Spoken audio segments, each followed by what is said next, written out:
engañando para que nos mostraras tus nuevas ideas y así burlarnos de ti a tus espaldas. ¡Ah! ¡Eso no es cierto! ¡Sí lo es!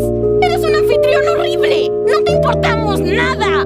A ti solo te interesa alimentar tu propio ego antes que darnos algo que nos entretenga de verdad. ¿Tienes idea de quién soy? ¡Sí! ¡Un fracasado! Nos vamos a abstraer un día. ¿Y qué te va a quedar? ¡Nada! ¡Ya cállate! Y por cierto, todo este berrinche, esto de torturarnos porque herimos tus sentimientos, es patético. Eres un niño. ¿Qué clase de Dios todopoderoso tiene un ego tan frágil? ¡Yo no! Nunca nos hiciste sentir bienvenidos. No nos consuelas en nuestros malos momentos y jamás te interesaste en saber cómo nos sentimos en el circo. Solo nos castigas por intentar innovar y hacer las cosas a nuestra manera. ¡Nos mientes todo el tiempo!